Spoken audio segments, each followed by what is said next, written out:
I'm watching a lot of wrestling lately. I'm going back to the good old days, you know. Wrestling is dead now. So I watched the Attitude Era and all that good shit, yeah. But let's just see this. 10 heels turned blah, blah, blah. 10 heels turned that. What the fuck? I can't say that. Wait. 10 heels turned that. Wait. It's this little piece that's effing me up. 10 right. 10 heel turns. 10 heel turns. Alright, I can't say that. I don't know. Let's go with this. Let's put it back.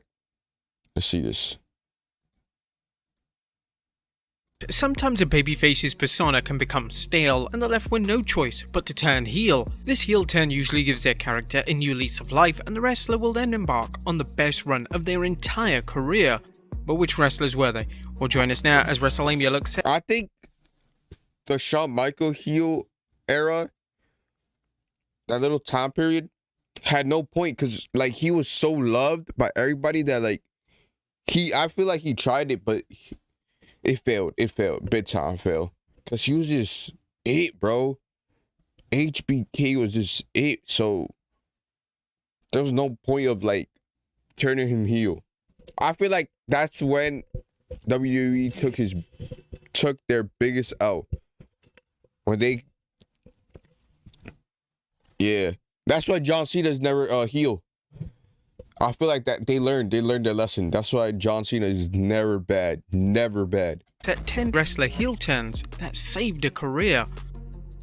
I think he tried it like for 1 month or for like an episode. Be sure to subscribe and hit that notification bell for daily wrestling videos and follow us on Facebook for exclusive lists. Yeah, also check out WrestleMania.co.uk and our wrestling channel Incredible. Number 10, Batista. By the time Batista made his return from injury in 2009, his babyface character was insanely stale. Batista had been a babyface since 2005 and something needed to change. His popularity was dwindling and if something wasn't done, his star power would have seriously diminished. Really? WWE made the right call to turn Batista heel and they were going to do this at the Bragging Rights pay-per-view in 2009.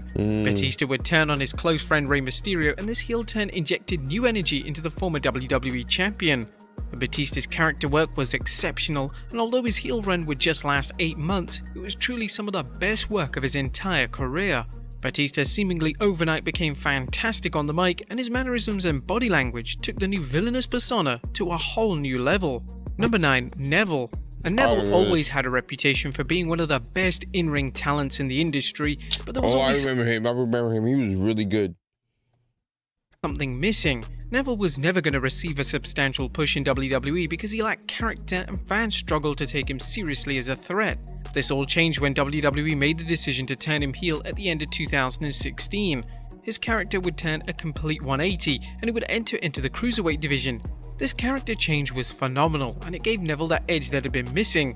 Neville had a great presence on screen as a heel and fans were so impressed with the new character that they wanted him to push him into the main event scene. Although he would leave the WWE in 2017, he would eventually sign with AEW, where he kept the majority of the character traits that he initially debuted during his WWE heel turn. Number 8, Daniel Bryan.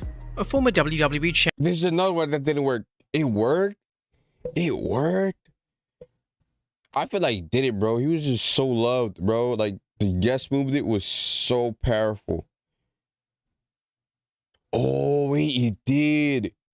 With Kane and all that. Yeah, it was hell no. And he was just starting to say no. Yes, I remember this. Oh my God.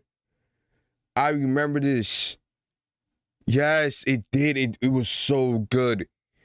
The storyline was so good. Champion Daniel Bryan is widely regarded as being one of the most popular stars to ever step foot in a WWE ring. However, in 2018, it was clear that the Yes Movement character had become stale and Bryan needed to try something new. Whilst the fans hadn't officially turned on Bryan, the reactions were getting weaker and weaker, and it was apparent that if Bryan wanted to maintain his main event position, he was going to have to evolve. Bryan would turn heel during a WWE title match with AJ Styles on SmackDown, and Bryan would cheat to win the title in a move that nobody saw coming. Bryan would then debut a brand new heel character to go along with his title reign, and he would preach about the environment, and he would belittle fans for their part. This shit was trash. This shit was trash. This one was trash. He should not have put this. He should put the Daniel Bryan from right before he met Brie. I think it was right before he met Brie Bella. I believe so. This one was ass. I hated this one, not to lie. I hated this one, bro. I skipped, bro. I skipped. In destroying the Earth. This was a bold character, but it was genius, and it could be argued that this was the finest work of Bryan's entire career. Bryan would also take part in a memorable storyline with Kofi Kingston, which saw Bryan help Kofi reach to the top of the WWE. Number 7, Edge. I hated that. During Edge's early days in WWE. I like that fight, though. I like this fight. The Kofi Kingston, bro, it was so emotional, bro. I cried, not to lie. I low-key cried, bro. This WrestleMania, I low-key cried, bro. The top of the WWE. Number 7, Edge. During Edge's early days in WWE, he was always a solid mid-carder, but he lacked something that made fans question if he was a true main event talent. In 2004, Edge's babyface character was incredibly dull, and fans were rather bored of the generic happy-go-lucky babyface that really didn't fit in with the ruthless aggression era. A heel turn would come when Edge became obsessed with winning the world title, and when fans didn't choose him to face world champion Triple H at Taboo Tuesday, he officially snapped. I thought he left the building! Oh my God! Edge entered into a... This Edge... right here, the rated R Edge, never be top. It will never be top. It will never be top. They cannot change this storyline. They cannot change this storyline. They could twist it into like a rated R family type man or something like that, but they cannot change the rated R star, bro. This was crazy, dog. A feud with the legendary Shawn Michaels, and this propelled him to the next level. His heel turn had logic, and there was genuine motivation behind his shift in motives. Thankfully, this is where Edge began to come into his own in WWE, and over the next few months, he would transition into an outstanding heel character, and it wouldn't be too long before Edge would win his first ever WWE title. Number 6, Hulk Hogan. In 1996, wrestling fans were growing tired of family-friendly, cartoonish wrestling, and they cried out for something more. WCW were ahead of the game in realizing this, and they decided to turn the beloved Hulk Hogan heel. Hogan's character had become rather dated, and as the... I remember him fighting for like a little bit, but this was past my time. I was not this old. Wrestling world entered a new era. The red and yellow had to go. Hogan would turn heel at the Bash at the Beach pay-per-view in '96, and he would form the NWO alongside Kevin Nash and Scott Hall. This heel turn took WCW to new heights, and it gave Hogan arguably the most entertaining run of his entire career. It without a doubt kept Hogan's popularity alive through the 90s, and if this heel turn didn't happen, it would have been rather interesting to see what would have happened to Hogan's once illustrious star power. Number 5, Bradshaw. Would he be this big? I feel like he was, but he would have like took longer to become like that star. Following Way WrestleMania longer. 20, WWE... By now he would be big, actually. Yeah, by now he would be. But like, I don't feel like he would be as talked about. Not yet. I don't think so. That's a hard one, not to lie, because it's that he wrestled so far down the line that it's hard to like to pinpoint where he will become famous and turn into like a legend. WWE were low on star power. Brock Lesnar and Goldberg had just exited the company, and they needed to make new stars rather quickly. WWE came up with the idea of turning APA member Bradshaw into a main eventer. He was going to transition into John Bradshaw Layfield, and he would debut a brand new heel character. Now, there was a ton of skepticism surrounding this at the time, as fans questioned if Bradshaw could pull it off. But thanks to strong booking and unbelievable commitment to the character, it couldn't have worked any better. He entered into a feud with Eddie Guerrero for the title, and the character work from both men was on point, and it made fans take JBL seriously as a legitimate main event attraction. Number 4, Chris Jericho. But when Chris Jericho returned to the WWE in 2007, something fell off. Nah, this Chris Jericho, amazing heel, amazing. I feel like that should be top 1. What's top 1, bro? I don't even know. That was amazing heel, amazing. What year was it? But when Chris Jericho returned to the WWE in 2007, something Damn, I was like 4. I didn't watch this when I was 4, bro. I started watching it when I was 10-ish. But I went back and started watching the Attitude Era, the Ruthless Era, the Attitude Era, bro. That is my favorite era. It will never be topped. It will never, like, bro, I wish they could bring it back, but like all the softies nowadays fell off. Jericho's character wasn't hitting the mark, and it was obvious to fans as well as Jericho himself that a character change was needed. Jericho would turn heel and enter into a feud with Shawn Michaels, but along with his heel turn came a brand new version of Jericho. He began to wear suits and he would cut long-winded promos where he belittled the fans and stated that he believed that he was the best in the world. Jericho's heel character was so good that he actually had people attacking him on the street because he was able to get under people's skin. The heel character was acclaimed by fans and is often regarded as the most compelling work of his entire career. It was, oh my God, it was beautiful, bro. It was so beautiful, bro. He nailed it, bro. Like, it suits him. Like, I believe this. If WWE started with him as a heel, it would have been over. He would have been a legend. That's it, bro. No more fighting, bro. He's in AEW, I think, now, or Impact, or something like that. But, bro, no more fighting for him, bro. He would have been a legend. But, well, he is a legend right now, but he would have been even a more legend. Like, what? Character was acclaimed by fans and is often regarded as the most compelling work of his entire career. Number 3, Bayley. Bayley's hugger character was beloved by fans in NXT, but when she debuted on the main roster with the character, it grew tiresome very quickly. Therefore, in 2019, she decided to pitch a heel turn.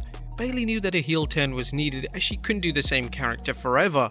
Bayley would destroy the Bayley buddies and would even cut her ponytail off, showing fans that the old Bayley was officially dead. As part of this new heel persona, she would join forces with Sasha Banks, and the heel work from both women was top tier. Bayley would explain the heel turn during an interview with Fox 5 Atlanta and the reason behind the heel turn. She stated, "Nothing's changed. I know a lot of people are asking about my actions lately, but do you have a best friend? And would you do anything for your best friend? That's what I've been doing. Sasha Banks is literally my best friend, the best person I've ever met in my whole life, and I would do anything for her. And if anybody has a problem with her, I just have to be there for her and be by her side. And that's all I'm doing. I'm a champion. Kids look up to me. I'm a role model." And Bayley and Banks' work together pretty much carried WWE throughout the pandemic, which was certainly a tough task when... You know what? I gotta give it up to them. Them two, bro. I gotta give it up for the whole WWE for making it entertaining. Not to lie. They made it. They most definitely made it, bro.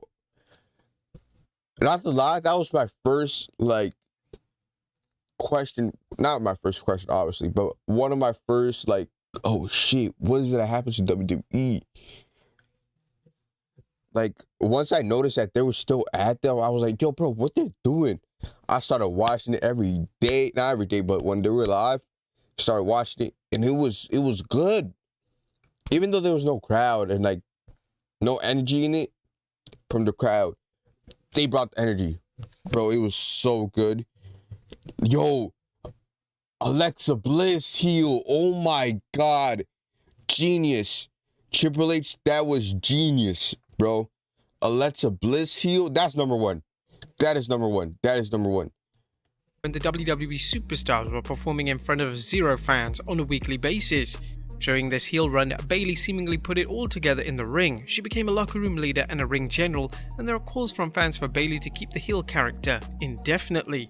Number 2, The Rock. Initially, The Rock was pushed as a generic babyface, but this was met with universal hatred from the audience. So much so that The Rock actually received a "Die Rocky Die" chants directed towards him. But this all changed when The Rock turned heel and joined the Nation of Domination. This allowed The Rock to let out his natural charisma and actually deliver compelling character work. This took The Rock to the next level, and fans began to rally behind this. WWE quickly realized they had an absolute megastar on their hands, and by the summer of 1999, The Rock's popularity had skyrocketed, so much so that The Rock was on the level of Stone Cold Steve Austin in terms of crowd reactions. It was a great call from WWE to align The Rock with the I nation way bet. back in '97, and if this never happened, it's a distinct possibility that WWE would have never discovered just how great of a talent they had. And number 1, Roman Reigns. The WWE's decision to make Roman Reigns the face of the entire company was met with disdain from fans. Reigns would receive less than warm reactions from the audience for years, and the main reason for this was that the character felt forced and unnatural. However, in 2020, WWE did the unthinkable. They would turn Reigns heel. Returning at SummerSlam, Reigns would debut a brand new villainous persona that took no prisoners. Reigns would align with Paul Heyman, and the character Yeah. It's still fire. It is still fire. The bloodline, the ones, work on offer was the best work of his career. Reigns would also have an association with the Usos, and the trio would form the Bloodline. Reigns would also embark on the longest Universal title reign in company history, and his heel run was so appreciated by fans that it simply made them ask one simple question: why did WWE wait so long to turn Reigns heel? But there you have it folks, 10 WWE wrestler heel turns that saved a career. Be sure to leave